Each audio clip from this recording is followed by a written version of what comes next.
What does the UOVC do in a case like this? I know you can't speak to this specific victim. Right. However, I do know that she already qualified, has already received assistance from UOVC. What happens from there in a situation, hypothetically speaking, Right. to anybody else? Yeah, to anybody else that would be in the similar situation, right?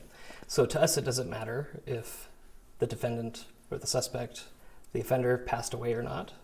We're still going to help the client or the victim. And they have from 3 years from the date that they applied an unapproved claim to receive benefits from our office. And walk me through what the monies are for in a similar situation Right. Typically, like this? so we provide reparations for crime-related expenses or injuries. So a lot of the times our biggest categories would be medical bills, mental health therapy, relocation, funeral, if that's something that happened, travel.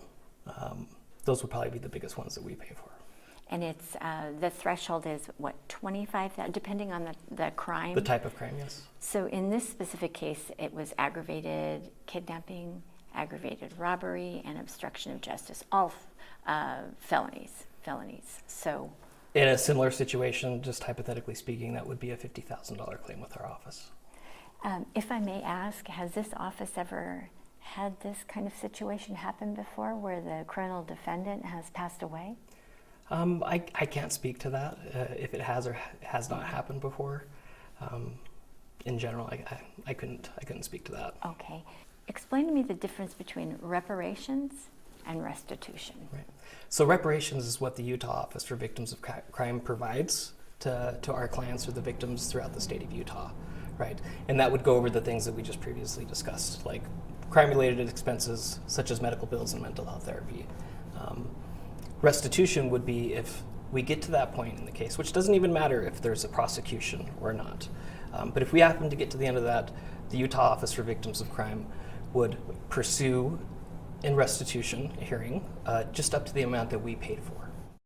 What would you like to say on behalf of this office for this kind of service? A lot of people don't know that it exists. For sure, but public awareness is something that we're really trying to bring forward, and we have a lot of great advocates out in the community that work for the shelters, the police departments, the prosecutors' offices that are helping get referrals to have the victims come here and apply for help with the OVC.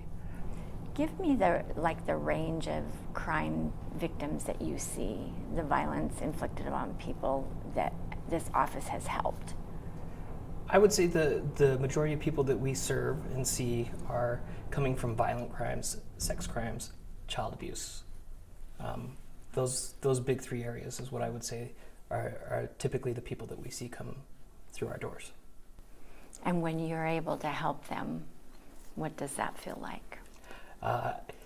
I've been here for almost 12 years, and I'd say that feeling that you're talking about is probably why I'm still here today, because I always wanted to help people somehow, some way, and I kind of found myself in this office, and so it feels really good.